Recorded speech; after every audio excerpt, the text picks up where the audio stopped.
So get this, Earth might be actually located near space highways that could connect us to other worlds. That's because our sun sits right in the center of a giant bubble filled with hot gas, carved out by ancient supernovae.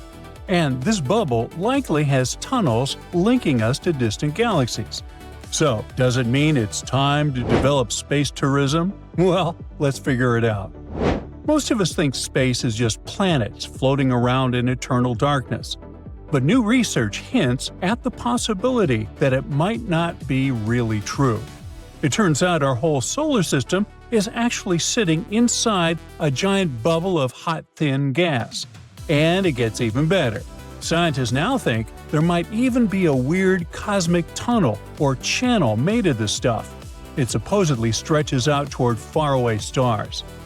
Astronomers spent years mapping the sky, and after they put all the data together, they found something that looks like a long pathway of hot, low-density plasma, which is basically that very thin, superhot gas.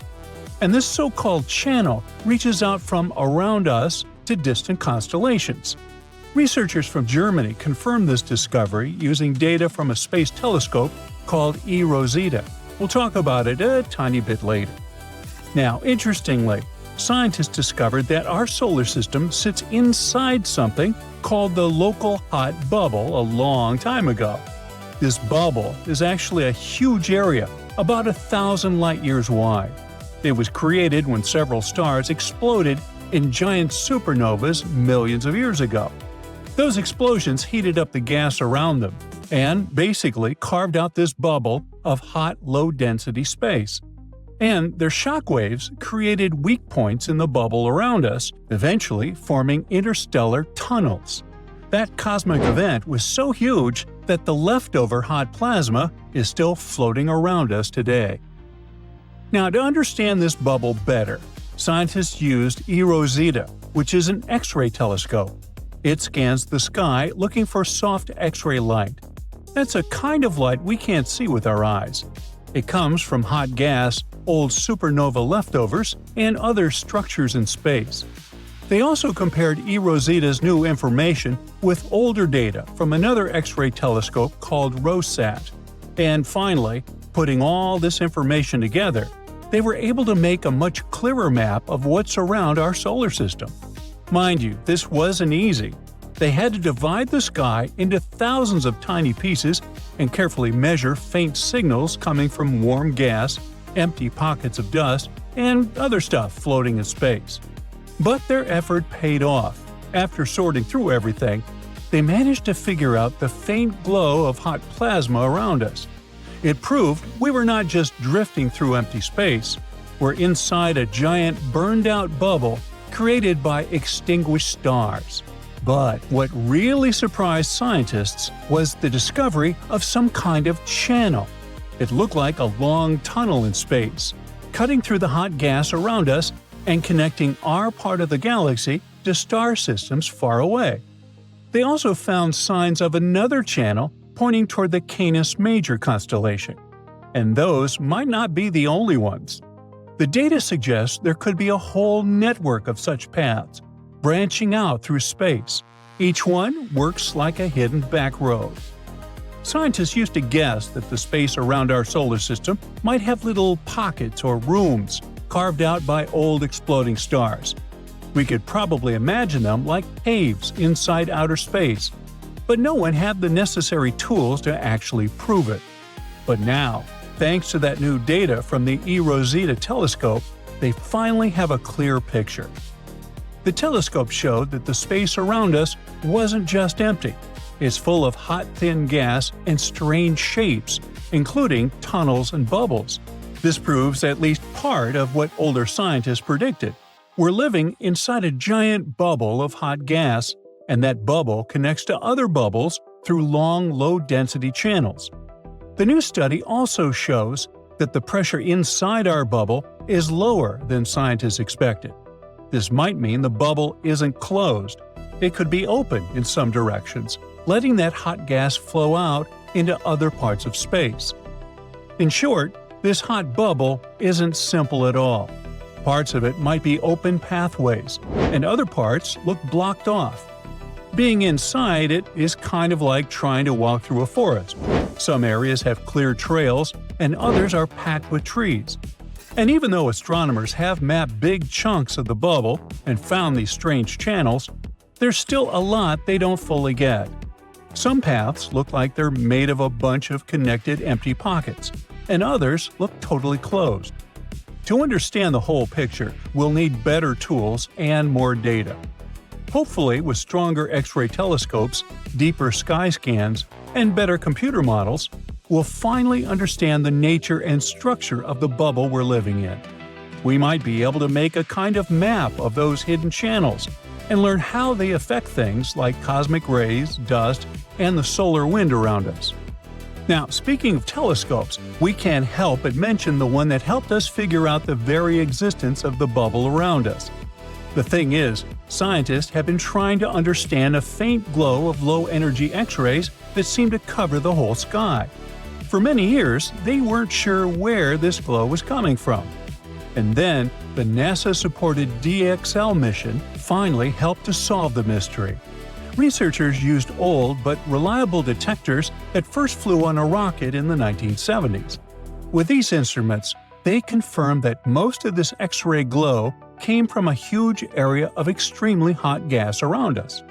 It was named the local hot bubble. Back in the 1990s, another X-ray mission called ROSAT made pretty good maps of the sky, and it found something surprising. Comets gave off soft X-rays too. Later, scientists realized this happened when the solar wind, fast particles from the sun, collided with neutral atoms. This process, called charge exchange, can happen almost anywhere in space.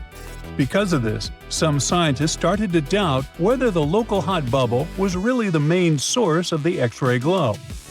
So, to test this, DXL launched on December 12, 2012 from New Mexico. The rocket flew high above Earth's atmosphere for about 5 minutes, giving the instruments a clear view of space. The goal was to look at a worst-case situation where lots of charge exchange might occur.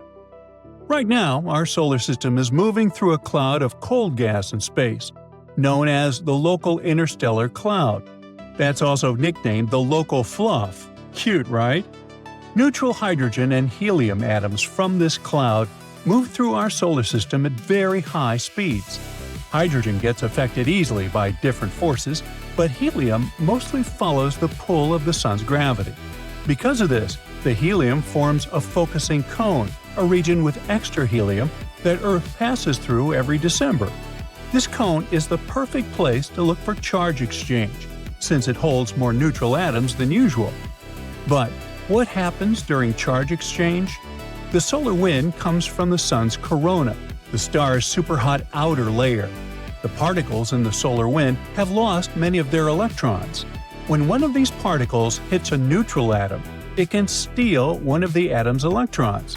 The stolen electron briefly gives off a soft X-ray. This is how the glow is created. Now, to compare things, the researchers also looked at old ROSAT data from 1990, taken in a direction away from the helium cone, where charge exchange should be weak. By putting everything together, the scientists found that only about 40% of the soft X-rays come from inside our solar system. The rest, the majority, comes from the local hot bubble. This means the huge cloud of hot gas around us really is the main source of the X-ray glow. But let's get back to the discovery of the space intergalactic tunnel. It's a valuable lesson for us that space might look calm and empty when we look up, but that's not true. Space around us actually contains dust, plasma, radiation, magnetic fields, and mysterious tunnels. All of these things mix and swirl together, making space much more complicated than a simple vacuum. Now, you've seen those breathtaking images from NASA. Stars born in clouds of gas, tangled galaxies, colors that look fantastic and vivid. And then someone suddenly says that this isn't real, that NASA edits all these pictures. Well, guess what? They're right! NASA does edit their photos, every single one. The catch is that it's not to deceive us, but rather to reveal what we could never see on our own. You see, color is a weird thing. It's just waves of light and energy flying through space. When these waves hit some object, a banana, a chair, or even a dust particle, the objects absorb some of the waves, eating a part of the spectrum. But some of it bounces back into our eyes. That bounced light is what we perceive as the object's color. There's an entire spectrum of these waves, from short ones to long ones. As they get longer, they move to the red spectrum and turn into infrared, microwaves, and radio waves. As they get shorter, they move closer to blue and violet, turning into ultraviolet, X-rays, and gamma rays. Now, right in the middle of that spectrum is a tiny band we call visible light, which is the only part our eyes can see. That's the rainbow we all know and love, and it's an exceedingly small part. So, you might say we barely see the world at all. When light bounces off something and gets into our eyes, our color-detecting cells, called cones, send them to our brain. So when we say, banana is yellow, it means banana ate red, green, and blue waves and reflected yellow waves into our eyes. So the question is space actually that pretty and colorful, or is it all fake? Well, yes and no. Stars emit light, and it travels through space like an unstoppable train. It's flying there, chilling, until it hits something – dust particles, a planet, spaceship, or an astronaut. Every time light hits something, some of it gets absorbed, some of it reflects and continues to travel. So we get less and less light every time it hits something. And when you enter a nebula, which is basically tons of dust particles around a gas cloud, light quickly starts to scatter and disappear. Nebulae, which is the plural of nebula, also grow naturally from ionized gases like hydrogen, oxygen, sulfur, radiating light in specific spectral lines. But it's super faint as well. Remember, our eyes see things only when light bounces off those things in our eyes. On top of that, the color-detecting cones in our eyes aren't so great, in that they need lots of light to activate. We can't see faint stuff. Unless there's something emitting light right there nearby, we wouldn't see anything. In other words, for us, the entire space would be like a room with lights turned off. The potentially beautiful nebulas and planets are there, but if you don't have a lamp nearby, you can't see them in all their glory. When there's lots of light around, rods take over, another type of cell that's great for motion and dark vision, but terrible for color. So in deep space, all we'd see are dim whites and grays. Now, if you were flying around on a spaceship, the stars would look sharp, white, and non-twinkling. You'd be able to see some reddish or bluish tints to the brighter ones, like Betelgeuse or Rigel. But a lot of things would be dim gray smudges at best. The Milky Way might appear as a cloudy band, not rainbowy like in astrophotography. Nebulae would look like faint fuzzy clouds with no color, unless it's something that glows very brightly, like the Orion Nebula. In our solar system, astronauts can see stuff thanks to the sun or when they're near illuminated planets or spacecraft. Planets like Jupiter and Mars retain some color for our eyes. Meanwhile, on Earth, the sky would look black during the day if we had no atmosphere. The sun would be a bright disk in a void as seen from the moon. If only we had super-sensitive cone cells that could detect light better than we do and see even faint things. Oh wait, we actually do have technology for that. Long-exposure cameras and telescopes. Now, telescopes are great for that. They often use long exposures to gather light over minutes or entire hours. That lets them capture photons we'd never collect with our eyes. When telescopes like Hubble or the James Webb take photos, they're not snapping pretty pics like those on Instagram. They're collecting all this raw, invisible data, numbers and faint light that's both within and beyond human vision. The James Webb Space Telescope doesn't even see visible light. It's built to detect infrared or heat. Telescopes like that work like time machines. They show not only distant galaxies, but also what those galaxies looked like billions of years ago. We see stars that have long since gone out, and galaxies that may have already disappeared. All because the James Webb can pierce through gas and dust and see galaxies so old that their light has been stretched into infrared wavelengths as the universe expands. In other words, this telescope isn't made to let us take aesthetic photos. Its main goal is to study the history of the universe. Now, at first, this stuff looks like grayscale or even black images. When the James Webb sends data back, it looks empty. But during post-processing, astronomers map wavelengths they received to visible colors. Every color in those pictures is chosen for a reason. It highlights specific wavelengths, gases, or temperatures. In any case, it shows what would otherwise be completely hidden from our eyes. Sometimes they show only stuff a human eye can see. Sometimes they shift colors or add something to show elements or intensities. For example, let's say you're studying a supernova, a star blowing itself to pieces. You need to see its debris clearly to understand what's going on. That means you'd play with the contrast or adjust color balance to reveal specific gases and find pale objects near bright ones. Want to check out a weird rock on Mars? You zoom in, adjust the lighting, boost the shadows.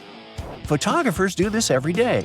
So scientists do it too, because clarity means understanding. Even old photos from the Apollo missions have been touched up in modern times. It's like restoring an old film so it looks crystal clear instead of foggy.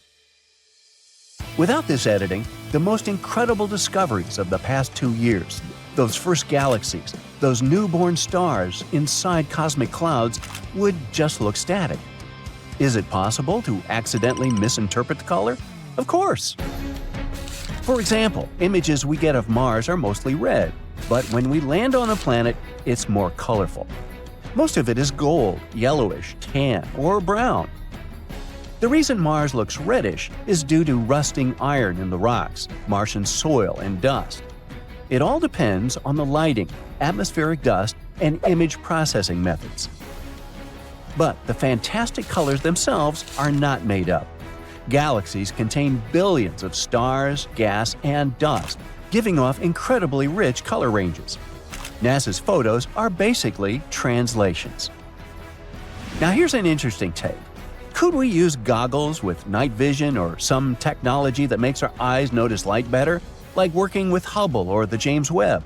Man, the sky would be insane. You'd never be able to sleep again. These magical astronomy glasses should greatly amplify faint light, enhancing and translating colors. Unfortunately, today's night vision tech won't cut it. Night vision goggles work by amplifying visible and near-infrared light, but they display everything in green monochrome, not true color. Meanwhile, infrared goggles detect heat, not color. We need some goggles that raise photon sensitivities by 10,000 or so. If only we were lucky enough, like some animals. For example, snakes can see infrared, bees see ultraviolet light, and birds see more colors than we do. And we can't even imagine how they perceive the world. So yeah, NASA edits their photos, because raw space isn't built for our eyes. It's dark, cold, distant, and silent. But with a little translation, some math, some color grading, some visual storytelling, we can see the invisible. We can study the past and inspire more people to study space in the future. This is Neptune. The next stop is Pluto. Stand clear of the closing doors, please. One day, with top-notch future technologies, one stop from Neptune to Pluto won't seem much further than Times Square from Bryant Park today. There are huge ice mountains on Pluto, valleys that go further than your eyes can see, 160-mile large craters, almost as big as the largest one on Earth, and no life. The reasons are obvious. The long distance between Pluto and the Sun guarantees freezing temperatures on that dwarf planet. It also ensures a trip of a few billion miles. Plus, it's smaller than the Moon, so it would get crowded very soon if people started dwelling there. Still, there's one reason which makes life there not that far-fetched. The Sun has a lifespan and cycles within it. Our solar system used to be nothing but a cloud of gas and dust. As a result of a gravitational collapse at the center of this cloud, the gas and dust started gathering in specific, denser places. These pulled more and more matter as time went on, and something called conservation momentum made the mass start rotating and heating up because of immense pressure. Later, there appeared a disk similar to what Saturn has, but it was made of entirely different substances. And right in the center, there was the ball that eventually became the Sun. A protostar is a young star that's still gathering its mass, and that's exactly what the Sun was before the temperatures and pressures inside of it lighted up its core. Millions of years later, it became the Sun we see every day. But it won't stay this way forever. It will heat up even more and eventually get bigger and denser, turning into a red giant. It may one day get big enough to swallow up Venus and Mercury. Chances are, it might swallow even planet Earth. Even if it doesn't devour our planet, the Sun might get close enough to touch us. Well, if this happened, life on Earth wouldn't be possible. But then, in just a few minutes, the Sun loses about 40% of its mass and shrinks about 10 times what it used to be. It's not as bright, and indeed, not as hot as it used to be. By this moment, Earth will have already been deserted. People might want to start traveling around space, or settle down on another planet where life is sustainable, like the exoplanet Kepler-62f, which, by the way, is even bigger than Earth. While all of this was happening, Pluto was changing. Before, every resource was frozen inside of the dwarf planet. Water, gases like methane, carbon monoxide, you name it. But as the Sun was reaching its peak luminosity, Pluto was slowly warming up and losing a lot of what it had to the vastness of space. At the same time, an atmosphere formed up. If the atmosphere gets thick enough, it would create favorable life conditions. Then, instead of spaceships, a tiny percentage of us would be able to set up colonies on the dwarf planet. The temperature is comfortable there, almost t-shirt weather. It even resembles Earth a tiny bit. Canyons filled with water, beautiful endless fields with trees, and lots of space to run around, and mineral water pockets on the ground, good enough to drink. Pluto's rotations are different than Earth's. An Earth day is 24 hours, and sometimes it still feels like it never ends. But on Pluto, a whole rotation around the Sun takes 153 hours, because it's pretty far away from the Sun. After several hours without sleep, we get tired, and our eyes get red. It means we'd have to take several naps throughout the day on Pluto. A year on Pluto equals 248 Earth years. Unless we come up with some sort of technology to get us to live that long, our entire lifespan would be less than half a year on the dwarf planet. So, houses on Pluto might need to be equipped with cryo chambers. Whenever you feel like dreaming for a long time, you jump in it and wake up 50 Pluto days later. On the dwarf planet, there are also seas and beaches, so it's just like a tiny Earth, far away from the actual Earth. The food on Pluto could be tastier. We might find a way to make the ingredients more savory and even try to grow them faster during the trip. You plant a carrot, and 2 days later, it's ready to be in your salad. There could also be new ingredients for our salads on Pluto. Maybe 2-meter-tall mushrooms we've never seen before. The animals we would take with us on the trip would get released into their new home forever. And with time, they would evolve and adapt to their new environments. The law of the jungle could change a bit too. Lions might not be kings anymore. Deer are. Their antlers are twice the size of what they used to be. But to be fair, so are the deer. Most of the animals that were already here used to live underwater. But with time, the amphibians started shifting to the surface, just like Earth at the beginning of life. Pluto could only be a temporary home though. Once the Sun has finally reached its final phase, Pluto would get frozen and lifeless again. People instead would need to try to find a planet that stays in the Goldilocks zone of another galaxy.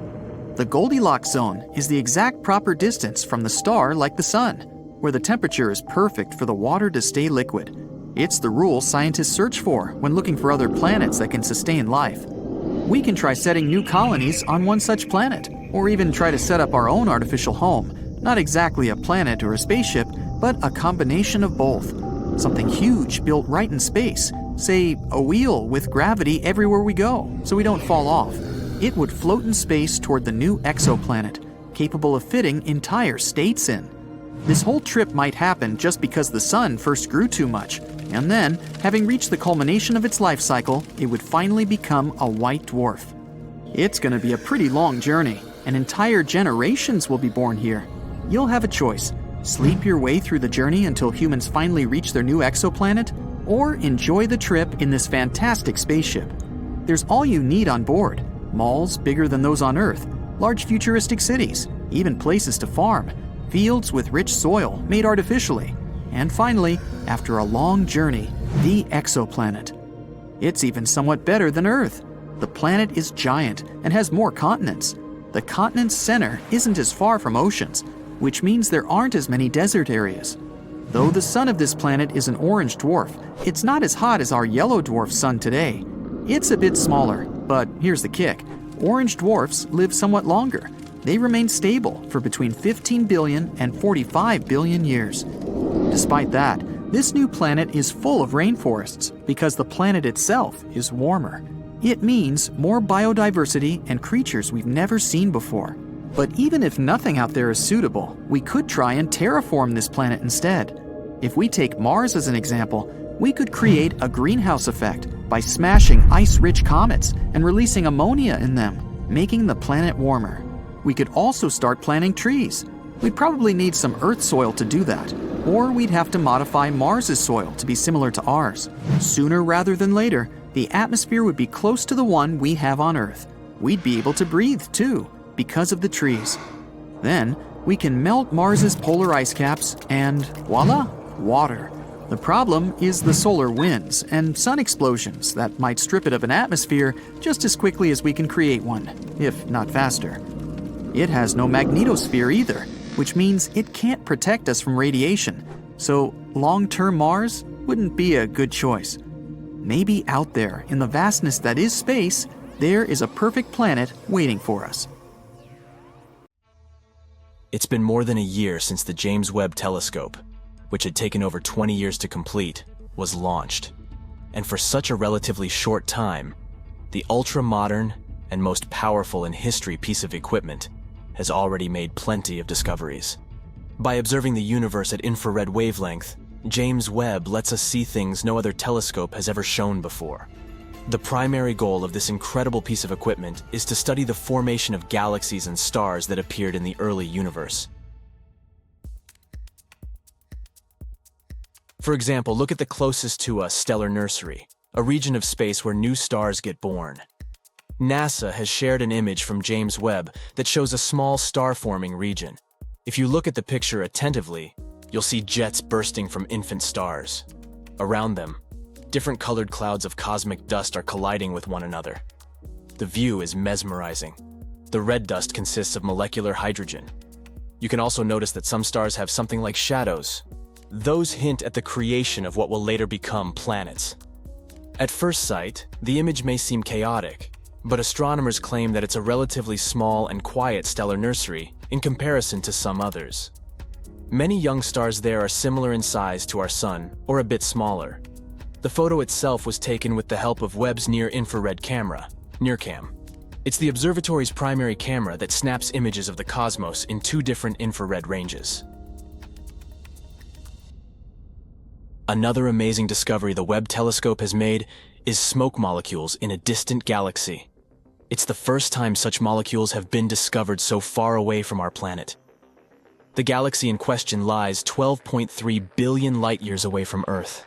It most likely formed about 1.5 billion years after the Big Bang. Despite such a huge distance between the galaxy and our planet, scientists have managed to detect chemical compounds found in soot or smoke, and it's quite a big deal since it has pushed the record for detecting similar complex molecules back by around 1 billion years. This study has also confirmed the sheer power of the coolest piece of space equipment of all time. It managed to make this discovery despite the fact that the spectrometer needed for the measurements didn't perform to the fullest after having experienced a sudden and surprising degradation. The James Webb Telescope has also helped to boost our understanding of exoplanets. Those are planets orbiting stars other than our own Sun. At the beginning of 2023, the observatory spotted its first exoplanet, LHS 475b. It's located 41 light-years away from Earth and is approximately the same size as our planet. According to NASA, nowadays, James Webb is the only operating telescope capable of categorizing the atmosphere of Earth-sized exoplanets. The research team behind the discovery believes such results underline the precision of the telescope.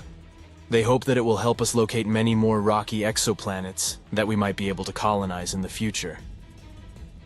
Even though, at first sight, it may seem that the universe is pretty empty, it's actually a very busy place, and Webb has all the necessary instruments to see all kinds of cosmic events happening out there.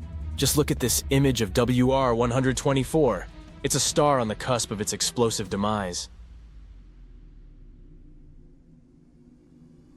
In the image, the star is about to go supernova. It happens when a star runs out of its fuel and explodes at the end of its life cycle, releasing a giant cloud of space dust and hot gas into space. The star captured by the Webb telescope was at the Wolf-Rayet stage of its life. That's a period when a star is shedding its outer layers before going supernova. The next amazing thing discovered by James Webb is a star-planet hybrid with very strange clouds. This bizarre world, VHS 1256b, is actually a brown dwarf. Those are bigger than planets but too small to classify as stars. They emit some light of their own and are quite hot, but their mass is simply not enough to fuse hydrogen into helium like full-fledged stars do. Space bodies of this kind aren't actually brown. They occur in a wide variety of colors, but those are mostly invisible to the human eye. What we can see is the light they emit, and to us, it appears to be dark orange or magenta. The brown dwarf discovered by the Webb telescope is almost 20 times the size of Jupiter. It orbits 2 red dwarf stars, and to complete one orbit, it needs over 10,000 years. Astronomers first found out about this unusual exoplanet in 2016, but at that time, they didn't classify it as a brown dwarf, and, thus, couldn't explain its puzzling reddish glow. Now, thanks to the James Webb telescope, they know the space object's origin. Anyway, back to those clouds. As you know, clouds on Earth are made of water vapor. But those on the brown dwarf are different. They seem to be made of sand. It looks like good old sand from Earth, but it's actually not. The clouds are made of tiny particles of silicate. Another recent discovery involves several large galaxies that scientists believe were born not long after the Big Bang. They aren't supposed to be there, and no one expected to find them.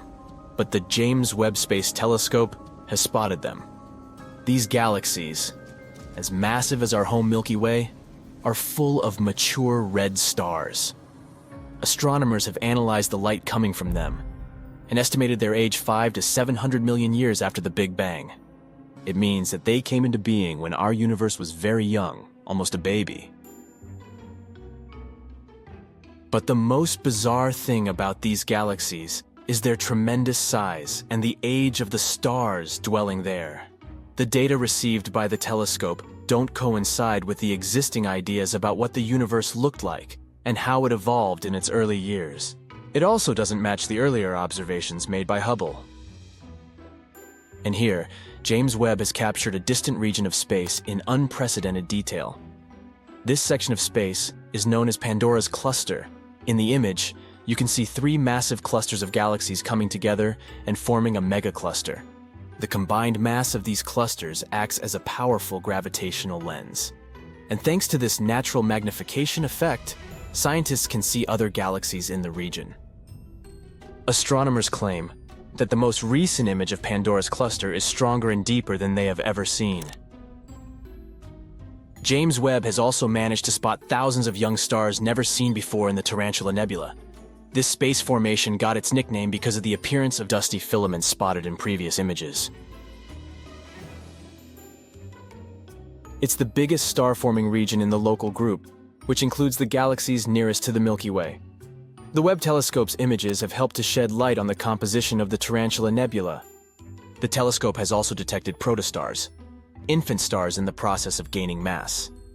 Astronomers expect that these protostars will eventually form and shape the nebula further. Among other discoveries made by the James Webb Telescope, you can see the birth of 50 distant stars. Some of them power protoplanetary disks, which might later form solar systems light years away from our own. Here's one more image from James Webb. You can see a supermassive black hole that has a mass of 9 billion suns. It's so ginormous and ancient that scientists are struggling to explain its existence. Astronomers have also discovered a distant ring of dust, rock, and gas that contains a chemical called methylcation. It's known as a molecular building block of life, and it makes most of the organic material on our planet. James Webb helped researchers see powerful sandstorms on a planet 235 trillion miles away. Astronomers were happy to discover this treasure chest of countless tiny sand particles. Now look at this. Do you recognize this image? Those are the so-called pillars of creation. But this new view shows us just how star-speckled that dusty region actually is. You can compare the new photo with the one taken by Hubble in 2014. This is astonishing proof of scientific progress.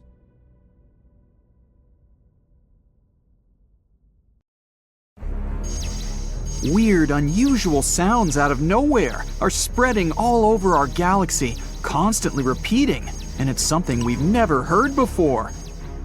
Scientists discovered it in 2020, and it was nothing like any of the other energy signatures they ever studied.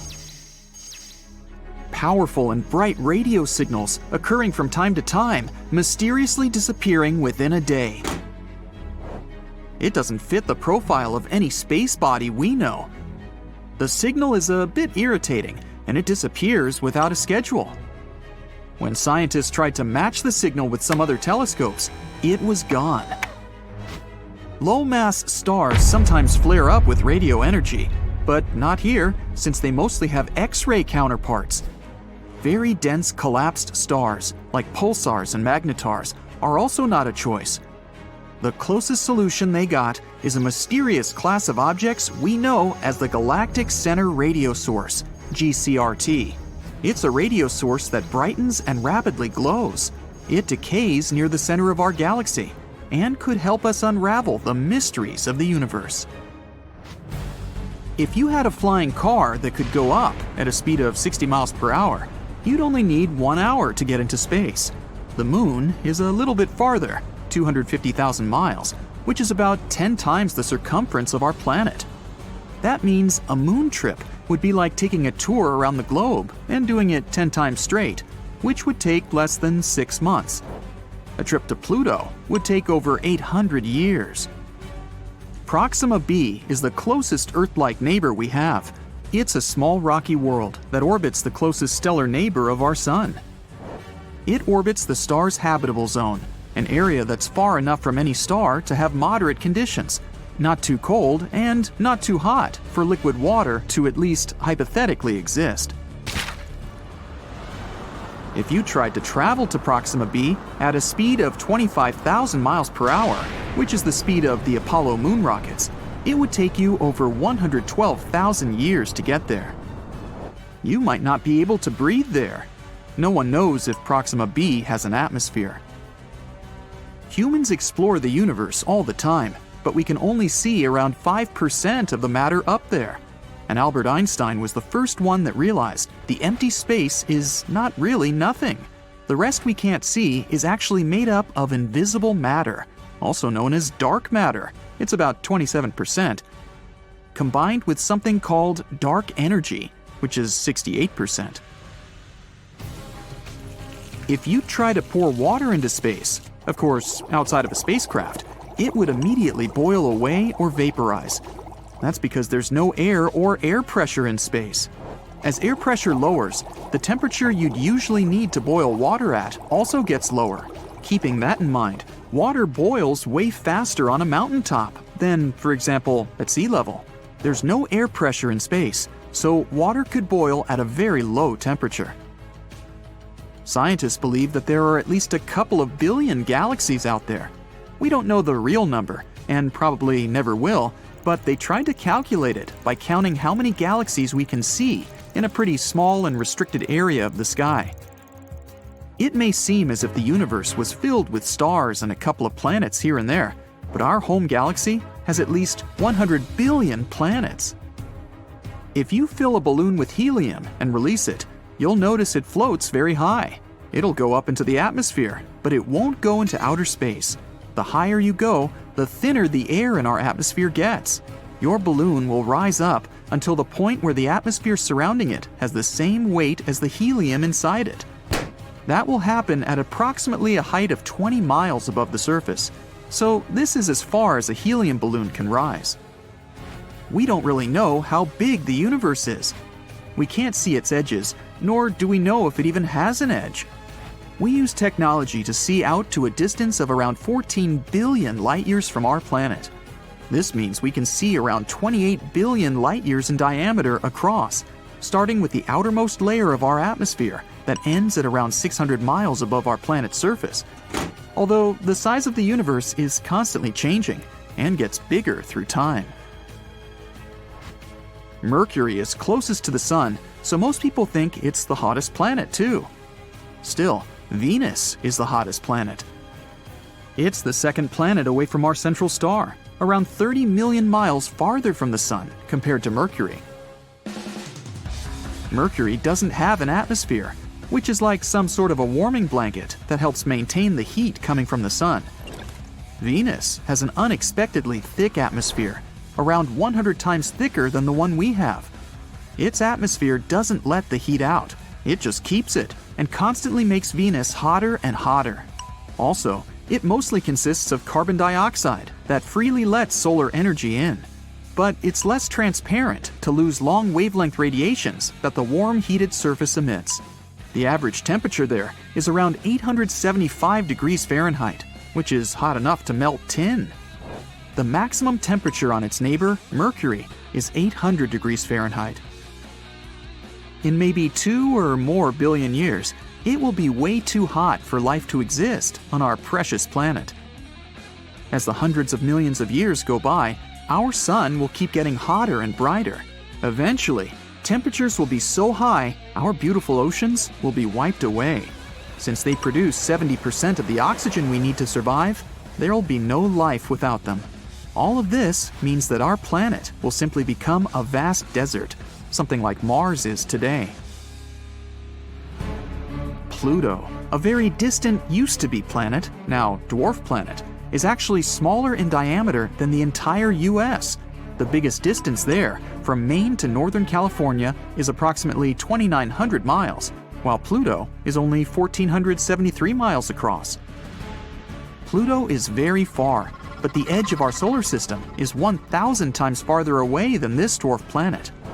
But astronomers found many space objects orbiting our sun way farther than Pluto, such as Kuiper Belt objects and trans-Neptunian objects. There's also an Oort comet cloud that goes half a light year from Pluto, also 1,000 times farther. A neutron star is really heavy. Just a teaspoon filled with it would weigh 6 billion tons. Neutron stars are something that remain from huge stars that have run out of fuel. The fading star explodes, and its core falls apart, but due to gravity, it forms an extremely dense neutron star. These stars typically have a mass of up to 3 suns, but the radius there is around 6 miles, because this is one of the densest things in our universe, at least that we know about. The universe has a color, and it averages to be some kind of beige, or as they call it, cosmic latte. It also has its own smell that reminds you of seared steak or hot metal. At least, that's something astronauts floating in space have said. If you want to build a spacesuit, get ready to work really hard. It takes 5,000 hours to make it and will cost you $1 million. A really good one will have 11 layers of material and weighs about 110 pounds, and it needs to be comfortable. You'll need more space in there because you grow up to 2 inches when in space. When you're floating around in space, Earth's gravity doesn't have any impact on you. That's why the vertebrae in your spine might expand and relax a little bit, which means you'll be maybe 3% taller. For 6 feet, it's about 2 extra inches. Oh, don't worry, it's not permanent. As soon as you go down to Earth, you'll shrink back down to your normal size within a couple of months. Space isn't the best option if you want to have a conversation with your friend, because up there, sound doesn't travel at all. Molecules there are so far apart that sound vibrations can't reach them, which automatically means they can't vibrate, so we can't hear them. Movies are not accurate with this. No one could hear you screaming in space, too. We kind of live inside our sun. The Sun is not just that big hot ball of light located 93 million miles away from us. Its outer atmosphere is way bigger. It extends far beyond the surface we can see. Our planet's orbit goes through its tenuous atmosphere. The evidence is when gusts of the solar wind generate the southern and northern lights. That means, in some way, we live inside the Sun. Not just us, other planets too, including distant Neptune. The heliosphere, which is what we call the outer solar atmosphere, extends to about 10 billion miles. Check out that buff dude over there with the orange skin. He's been chilling on Mars for a hot minute, which is why he looks like he used the wrong shade of self-tan. You see, all those carotenoids in carrots, sweet potatoes, bell peppers, tomatoes, and pumpkins are protecting him from those UV rays. The more he eats, the more orange he gets. And as for his sturdiness, it's all about that Martian gravity. The gravity here makes us perceive our weight differently. And if you want to be a boss on Mars, you gotta eat heavily. Like, if a person weighs 150 pounds on Earth, it feels like no more than 55 pounds on Mars. So, overeating can help shorten that gravity-to-weight gap. Mercury is a whole different thing. It's hotter than Georgia asphalt during the day, but colder than Elsa's castle at night. You gotta be made of metal with a high melting point to be able to survive here. But for us regular humans, we'd be toast. Literally. Even though Mercury's the closest planet to the Sun, Venus is still the hottest one. Life on Venus, more like life on the Sun's evil twin. The temperature here typically hovers around 870 degrees Fahrenheit on average. Surviving at the boiling point of water, or in the extreme heat of Venus, is a challenge for most earthly species. Only a select few can endure boiling hot temperatures. Others rush to Starbucks to grab an iced latte with the first beams of the spring sun. So no human being can really evolve enough to survive on Venus. The only creatures that could thrive there are probably tardigrades and those weirdos who put hot sauce on everything. You wonder what tardigrades are? Well, those are minuscule and adorable caterpillar-like creatures that possess remarkable durability. They can endure boiling water, the depths of a sea trench, and the frigid, lightless void of space. Recently, tardigrades were included in a scientific study aboard a spacecraft that unfortunately crashed on the moon. Scientists speculate that the tardigrades may have survived the impact. Hey, would you like to turn into this creature and live on Venus? We're done with terrestrial planets. Let's move on to gas giants. Now look at this dude from Saturn. He's got flippers and not arms. He's got small holes with no external ear flaps instead of regular ears. Most of this gas giant is colder than your ex's heart, as the temperature is about minus 220 F. You can't walk on it, but you can turn into a snowball or an ice crystal if you're feeling frisky. Things are quite similar on Jupiter, so probably turning into a seal and chilling there is not that bad of an idea. At least you can live there rent-free. And don't even get me started on Neptune and Uranus. These guys are ice giants with no solid surface, so those sharp-clawed dudes you see in movies? Yeah, they don't exist. Plus, these two ain't exactly hospitable to life. I'll stick to my sweet potatoes on Mars. Thank you very much. Consider the rogue planet, the cosmic wanderer that nobody wants to take home. Basically, a rogue planet is a planet that has been ejected from its own star system and is now floating aimlessly through space like a cosmic loner. These planets aren't just a theory. Scientists have actually detected some in our galaxy. In fact, estimates suggest that there may be lots of these cosmic nomads floating around the Milky Way. And they aren't just small rocky worlds like Earth. Some of them are actually massive gas giants, many times larger than Jupiter. These behemoths could potentially have their own moons, and even their own mini-systems orbiting around them. For example, one of the most famous rogue planets we know of has a complicated name. Here, you read it for yourself. It's located about 80 light-years away from Earth, and it was discovered in 2013. This rogue planet is estimated to be around 6 times the mass of Jupiter and is believed to be around 12 million years old. And yes, just because these cosmic loners don't have a star, it doesn't mean they're super cold. They can still generate heat and light from their own internal processes. Some may even have magnetic fields and auroras, just like Earth. In other words, rogue planets could potentially be habitable if they have the right conditions. So, what would life on such a planet look like? And could we potentially live in such a world? Well, living on a rogue planet can be a lonely existence. They have no warm sun to bask in, no cozy atmosphere to cuddle up in, and no cosmic neighbors to have barbecue with. That's why we'd have to get creative. Let's start with the most obvious problem. We'd have a hard time without light and heat. So, how do we fix this? Well, we'd probably have to invest in some really fancy space heaters and wear fashionable super-warm spacesuits. Or we could invent a whole new way to generate electricity without relying on solar power.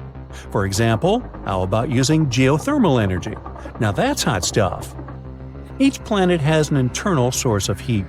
Without it, they would all be nothing more than cold, lifeless rocks floating through space. This internal heat can be harnessed and used to power everything, from homes to factories to spaceships.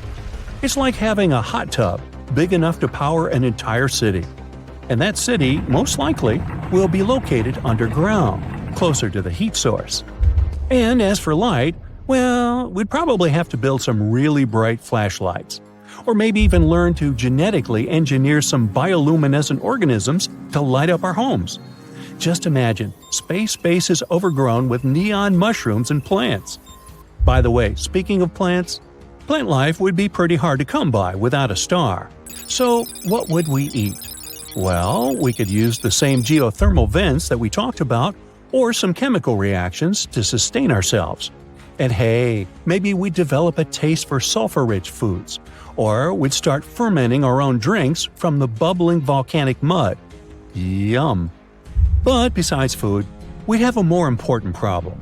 Living on a rogue planet would be breathtaking, literally. We'd have no air.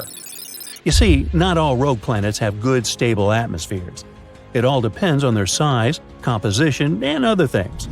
But even if our new home does have an atmosphere, it may be incredibly thin and unstable. We'd have no pretty blue skies or dramatic sunsets to admire. Instead, we'd be staring out into the infinite void of space, where the stars would be brighter than ever before. And forget about weather patterns. Without an atmosphere to create them, we'd have no rain, no snow, and no thunderstorms. And that's just some minor problems. What's worse, the temperature on the planet would be wildly fluctuating, swinging from unbearable heat to unbearable cold. It would be like living in an oven that's always being turned on and off. And finally, we'd be exposed to all kinds of space debris and cosmic radiation. So, if you don't want to get crispy, you might want to invest in some serious SPF. So, how do we fix it? Well, we'd have to find a way to generate our own oxygen and probably create something like a space-age biosphere. For example, we could grow some plants that could produce oxygen, or we'd learn to filter the air like a high-tech air purifier. Finally, we have the last most important problem, finding water. And here's where the underwater oceans come to our aid. Now we're really diving deep into the possibilities. Nyuk nyuk. But seriously, scientists suggest that some of these planets may indeed have underwater oceans. It would be like living on a giant water balloon that's been buried underground, with the ground beneath your feet made of ice and rock. In other words, we could just tap into these underground oceans. They could provide us with a source of water for drinking, farming, and manufacturing. Maybe even with some other resources and materials we've never seen before. And by the way, who knows what kind of strange creatures might be lurking in those underground seas? But don't worry. Even if we don't have any underground oasis, there are also other options. We could get some water from comets, ice mining, and even from the atmosphere, the one we just created before. Finally, we need to find and mine some resources to build our homes and other stuff. And a rogue planet might not have the same kinds of resources as a planet that orbits a star. It's like trying to find some treasures in a desert, not exactly a sure thing. We may have to rely on resources from nearby asteroids and things like that. And if we want to extract resources from the planet itself, we might need to drill down through miles of ice and rock. But hey, if you're up for the challenge, there'll always be a chance you'll strike it rich on a rogue planet. And who knows, maybe you'll discover some new resources that are even more valuable than gold or diamonds. Great! Looks like we've solved the most important problems. Now, there may be other small difficulties. For example, we'd also have to deal with some seriously long days and nights, depending on how fast our planet was rotating. And we wouldn't have a normal, regular day-night cycle.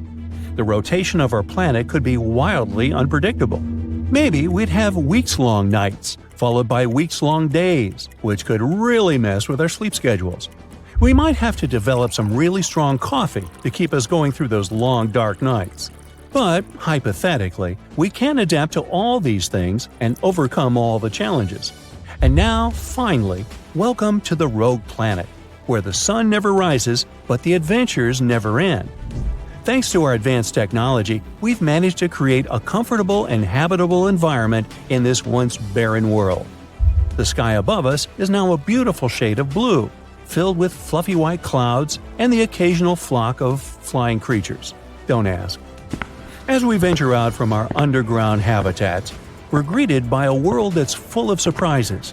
Strange plants and animals have adapted to the unique conditions of this planet, some with bioluminescent features that glow in the dark. And be careful if you want to go swimming in the underground ocean. They might be home to some bizarre creatures who want to feast on… well, we'll come back to that. Maybe.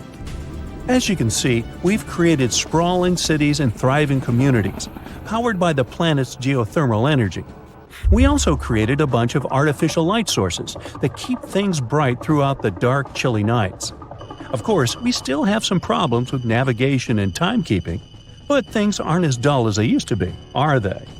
Overall, living on a rogue planet would definitely have its challenges, but it could also be a pretty exciting way to experience the universe. And who knows? Maybe someday we'll find such a planet and actually turn it into a bustling intergalactic metropolis someday. But until then, let's enjoy and tidy up our dear Earth.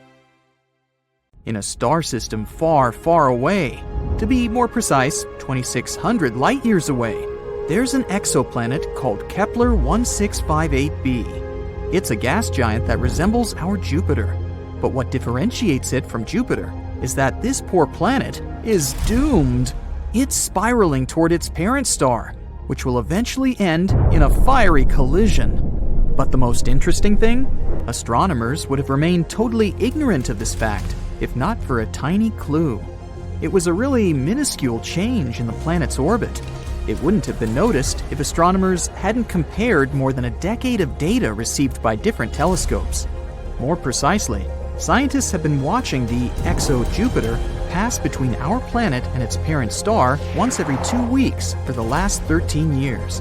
And they've noticed that the orbit of the planet is getting smaller and smaller. Every year, Kepler 1658b needs 131 milliseconds less to complete a lap around its star. If this tendency continues, the planet is bound to collide with its star in 2.5 million years. Even before this discovery, computer models predicted that some planets could meet their end by crashing into their stars. But this is the first time when astronomers have some real proof of such an outcome by measuring almost imperceptible changes in a planet's orbit. They now know for sure what happens when a planet is going to crash into its star, even though we probably won't be around to witness it. But let me tell you a bit more about the doomed planet. It was discovered by NASA's now retired Kepler Space Telescope. It was launched in 2009, and its mission was to find planets orbiting other stars, aka exoplanets. And the very first exoplanet the telescope spotted was the very gas giant we've been talking about. But it took astronomers about a decade to confirm that this space object was indeed an exoplanet. This world is like a denser version of Jupiter. I mean, take 6 Jupiters worth of material, roll it into a ball about 1.1 times as wide, and voila! The planet is tidally locked to its parent star, which means that it makes one complete turn every time it finishes a lap around the star. As a result, the same side of the gas giant is always facing the star. It's the same as what happens to the moon. Our natural satellite is tidally locked to Earth. That's why we only see half its surface. Now, what is making the exo-Jupiter fall into its star? The same process that is pushing the moon away from Earth. When a moon orbits a planet, or a planet orbits a star, Their gravity forces interact and tug on the other's mass. That's what causes tides on Earth. This tugging releases some energy. It can make an object speed up and slow down. In the first case, a space body will move higher. In the second, it will start moving lower. And this is exactly what's happening to the gas giant. Its parent star is 1.5 times the mass of the Sun. So, no wonder its tidal forces are gradually slowing down the planet's movement, making it fall inward. This all sounds kind of tragic, but this potential collision is by far not the weirdest thing happening in space. Let's look at some others. For example, Betelgeuse, a red giant in the Orion constellation, started to dim in 2019. This confused astronomers. By that time, the star had already swollen to enormous proportions. If it was to replace our Sun, its outer surface would spread far beyond Jupiter's orbit. And then Betelgeuse became dimmer in the fall of 2019. This process continued through February 2020. The changes could be seen with the unaided eye. No wonder, the star's brightness had dipped by 2/3. At that time, astronomers were sure Betelgeuse was about to explode into a supernova. They continued to observe the star, but unexpectedly, it returned to its regular brightness. Thanks to the Hubble Space Telescope, scientists figured out that the star had ejected some of its material, and this partially blocked its light. How about cotton candy exoplanets? Those are particular planets outside of our solar system. Also called superpuffs, they have the lowest density ever discovered. This gives them an airy, fluffy appearance. But despite looking like the most popular amusement park treat, such planets are enormous. Come to think of it, scientists often discover strange things in space. Some of them look like blurry blobs. But there's one type of these blobs that doesn't look like any other known space body. The odd radio circles are only visible in radio telescopes. They might be the remains of supernovae, but some astronomers go as far as to claim that they might be the throats of wormholes. Those are hypothetical tunnels between two very distant points in space. The Juno mission noticed something weird in the upper atmosphere of Jupiter. The unusual phenomenon was blue sprites and elves twirling above the planet's surface. These are two kinds of bright flashes of light that appear for short periods of time, mere milliseconds. They extend up and down toward the surface of the planet. On Earth, such flashes usually happen at the height of 60 miles above massive thunderstorms. Rogue planets don't orbit their stars, maybe because they don't have any. These free-floating space bodies travel across the universe and can end up literally anywhere. They're also pretty hard to find.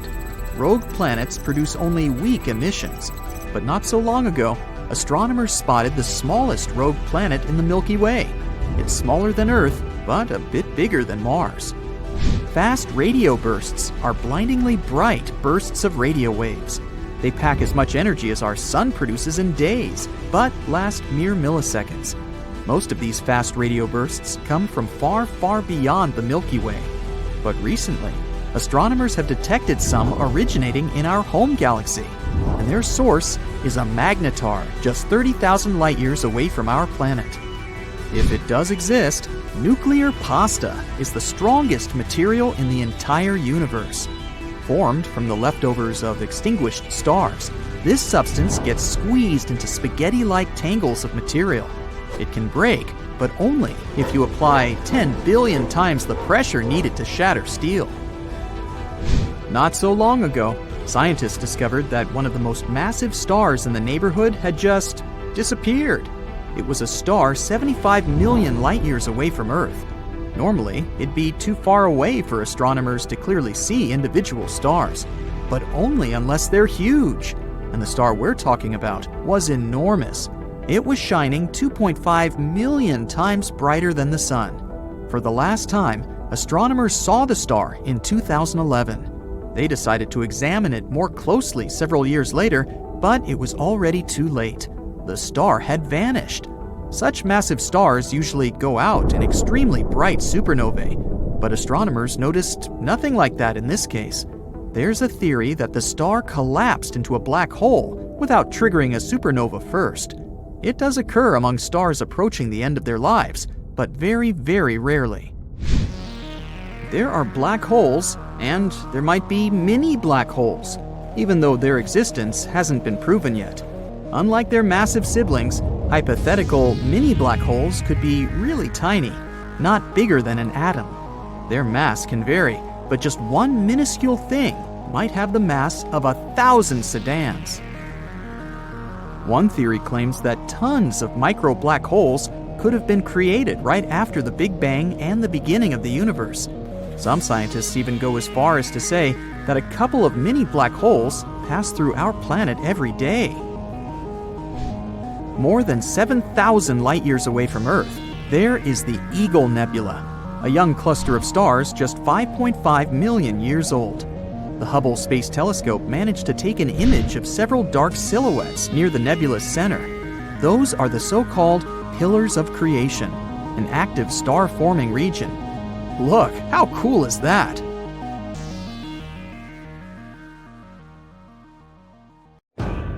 Have you heard about Planet 9? No, not Pluto. We're talking about something lurking on the outskirts of the solar system. A mysterious planet that exists in our solar system that we haven't yet discovered. We've been looking for it for years, but finally, it seems like scientists found a key to solve this mystery. Planet 9 is a hypothetical planet. Astronomers have been on the hunt for it for quite some time now. But it's so elusive that they've only been able to piece together a few details about its potential characteristics. One thing we do know is that Planet 9 has to be a massive world, possibly up to 10 times the mass of Earth. That's one big planet. It's also thought to be a distant wanderer, hanging out somewhere between Neptune and Pluto. Some scientists think that Planet 9 might actually be a mini Neptune, with a thick, gaseous atmosphere and a rocky core. Others speculate that it could be an icy world with a solid, frozen surface and a thick layer of hydrogen and helium gas. Of course, since we haven't actually found Planet 9 yet, we can't say for sure what it's like. We're not even sure that it even exists. Some say it's just a myth, like the Tooth Fairy or the Easter Bunny, but others are convinced that it's out there somewhere. And at the end of the day, we're not entirely sure if Planet 9 is even a planet. It might be a special kind of black hole or made entirely of dark matter. The search for Planet 9 began in the early 21st century when a group of astronomers realized that something wasn't quite right with the outer reaches of our solar system. They noticed that some distant objects, known as trans-Neptunian objects, were behaving in unexpected ways. Trans-Neptunian objects, or TNOs, are like the cosmic version of those items in the back of your fridge that you forgot about for years. They're small, icy bodies that hang out in the Kuiper Belt, beyond Neptune. So, scientists noticed that these guys started behaving weirdly. At first, they thought it might be a fluke.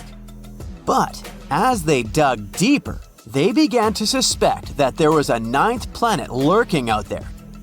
Why haven't we discovered it yet, you ask? Well, it may be because of Planet 9's weird orbit. All the other 8 planets orbit the Sun in roughly the same plane, which is like a flat disk. However, our hypothetical friend's orbit is different. It might be tilted and move in a different direction compared to the other planets. Its orbit might also be stretched out like an oval, rather than being nearly circular like usual. Because of this, Planet 9 might spend most of its time far from the Sun, like a true introvert. It only comes relatively close to the inner solar system every few thousand years. This would make it super faint and hard to spot, so the only way we may discover it is by studying the gravitational effects it has on our solar system. And this isn't the first time astronomers have gone looking for a new planet. Back in the 19th century, there was a similar hunt for a hypothetical Planet X. But this time, they were armed with much better technology and a much better sense of humor. they began calling their elusive quarry Planet 9, which was much catchier than Planet X. They even came up with a hashtag for the search, Pluto Lives. It was a reference to the fact that Pluto had been kicked from the planet gang, and some astronomers were eager to find a new planet to take its place. But the search for Planet 9 has been no easy task. It's like trying to find a lost sock in the laundry basket the size of a football stadium. It's so far away and so faint that even the most powerful telescopes can't see it. Instead, astronomers have had to rely on indirect evidence, like the strange orbits of TNOs, to try to figure out where it might be. Some scientists have even supposed that it might be a wandering rogue planet, which would explain why it's so hard to find. But they haven't given up hope. Till this day, they're scouring the skies using all sorts of high-tech telescopes and fancy algorithms to try and spot this elusive planet. And fear not, dear curious human, because it looks like after so many years of research, we may have finally found the key to solve this mystery. Astronomer Man Ho Chan from Hong Kong has a theory. He believes that Planet 9 could have a bevy of moons. That's right, not only is it a giant planet hiding out in the depths of space, but it's also a bit of a hoarder. Moons are all the rage in the outer solar system. In fact, almost every planet here has at least one moon, except for Mercury and Venus. Earth has just one, which is kind of sad if you think about it. Even non-planetary bodies like Pluto have at least a couple of moons. A bit unfair, isn't it? Anyway, taking this into account, let's go moon picking with Planet 9. The region between the rock-filled Kuiper Belt and the rock-filled Oort cloud, where this planet is predicted to be, should be ripe for the picking. Chan made some calculations and determined that it would be stranger if the elusive planet didn't have any satellites. According to his calculations, an object the mass of Planet 9 should capture at least 20 TNOs as large as almost 90 miles across. It's like our mysterious planet is playing cosmic Pokemon with these guys. So, what if Planet 9 has moons? Would that make any difference? Kinda, yes. They could give us some indirect clues to finally locate this mysterious planet. Now, you might be thinking, how in the cosmos can we possibly spot these teeny tiny moons? It's not like they're going to wave a giant flag or blast some Beyoncé tunes to get our attention. Well, apparently the key lies in something called tidal heating. Tidal heating might sound like a new workout trend, but it's a real scientific phenomenon. It happens when two celestial bodies are close together. You see, tides aren't just about the rise and fall of the ocean, they're also the result of gravity pulling unevenly on a planet or moon. When a planet and a moon are close enough to each other, their gravity pulls on each other, creating a bit of a football shape. And as these celestial bodies move around each other, they shift shape and generate friction inside, which produces heat. Wow, who knew that Planet 9 could have a workout routine? Perhaps we should start calling it Gym Planet instead. Anyway, if Planet 9 has any moons, the gravitational pull from these moons would cause it to change shape constantly, generating heat in the process. And we might be able to detect this mysterious planet through the heat produced by those moons, even though it gives off no other signals. Now, before you get too excited, finding them won't be a walk in the park. They're incredibly small and would be very far away from us. But hey, nothing worth discovering ever came easy, right? Scientists are optimistic that with the right technology, they can spot this telltale sign. It will be easier for us to spot them with fancy instruments like modern telescopes. Talk about cool friends to have, right? Sure, the process of finding it may be difficult and time-consuming, but the potential payoff is huge. Finding this planet could explain a lot of the strange behavior observed in TNOs, the Kuiper Belt, and beyond. As we've already mentioned, they've been acting super weird lately, tilting and aligning in suspicious ways. If this planet doesn't actually exist, we have yet to explain what is the reason for this strange behavior. In any case, the search for Planet 9 is one of the most exciting and intriguing quests in modern astronomy. It's like a cosmic scavenger hunt, and everyone's invited to join in on the fun. So, grab your telescopes and let's go planet hunting. Who knows, maybe we'll find it sooner than we think. Uranus is an enigmatic giant that has puzzled astronomers for centuries. But what sets this gas giant apart from the others is its strange tilt.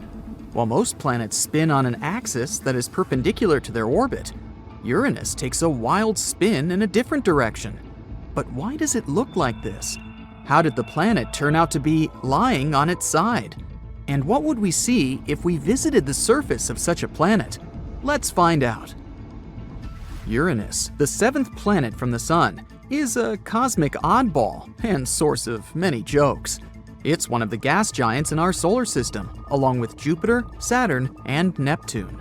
It's also the third largest planet in our solar system, with a diameter of about 31,000 miles. And one of its many oddities is a weird rotation on its side.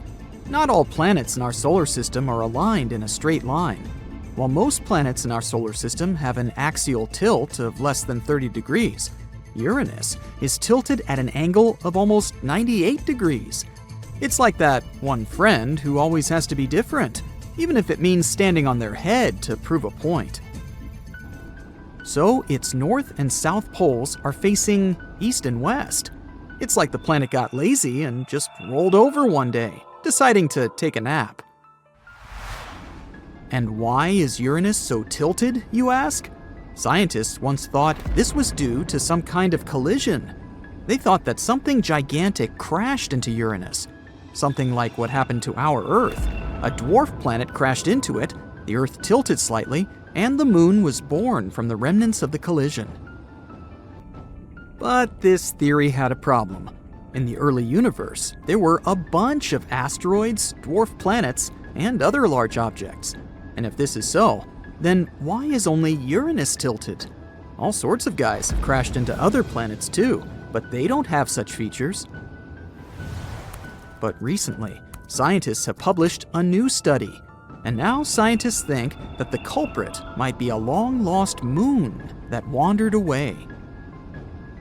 Back in the days of the early solar system, the giant planets partied much closer together and way closer to the sun. But, as we all know, parties can get out of hand.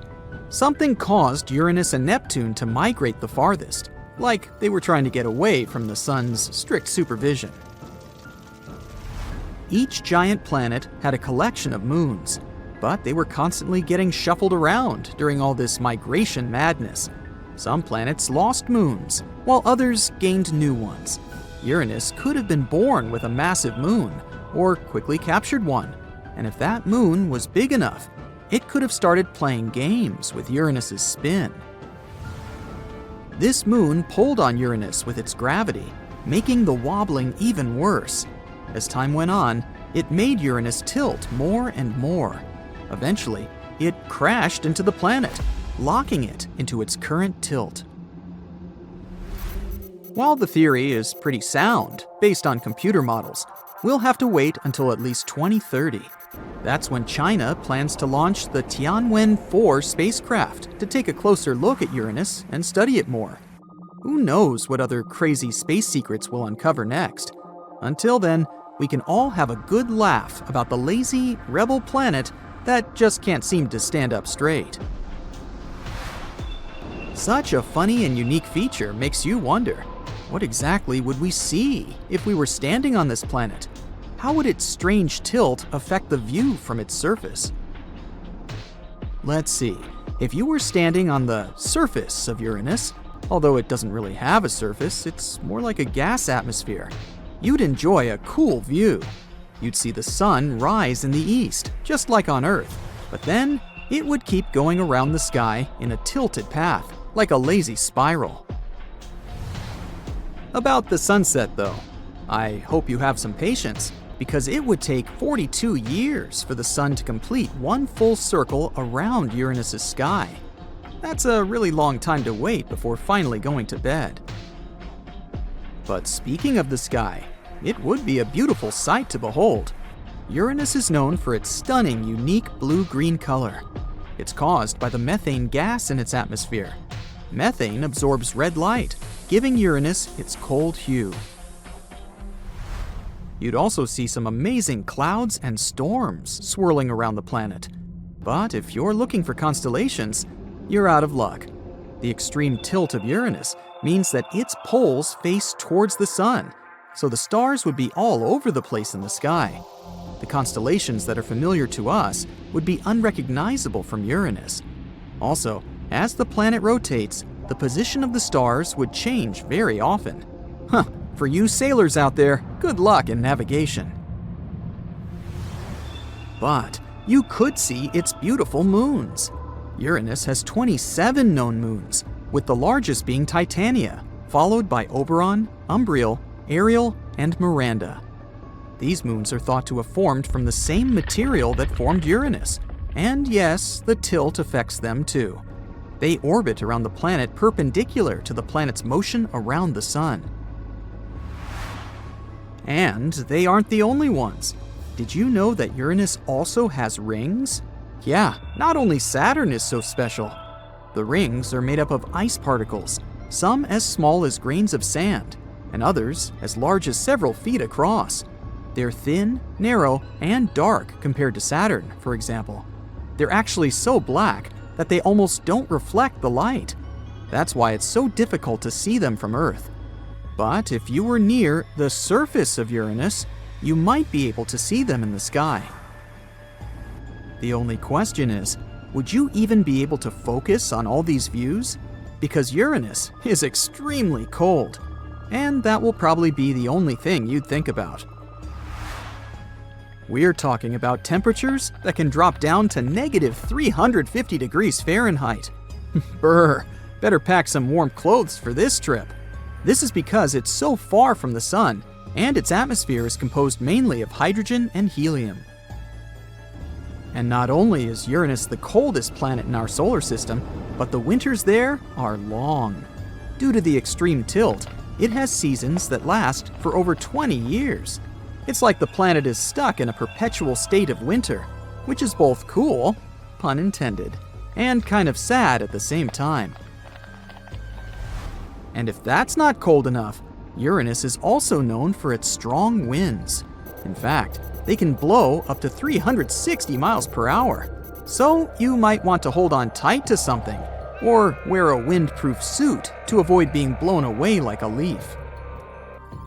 And finally, Uranus's magnetic field is also tilted at an angle of 59 degrees from the planet's axis of rotation. This creates some interesting effects. The most obvious one is beautiful auroras, which are similar to the northern and southern lights on Earth. On Uranus, however, the auroras are located near the planet's equator rather than at the poles. Isn't that cool? The result is a dazzling light show that would make even the most jaded space traveler stop and stare in wonder. But even though it sounds pretty awesome, it makes it more difficult for spacecraft to navigate around Uranus. The magnetic field creates a lopsided gravitational pull that can affect the trajectory of spacecraft. This makes exploring Uranus a bit more challenging, but maybe it will change in the future. All in all, standing on Uranus would be a chilly, wobbly, and breathtaking experience, and definitely not your average stroll in the park. Next time you look up at the night sky, think of this beautiful icy planet, and remember that even in the vast expanse of space, there is always something new and exciting to discover.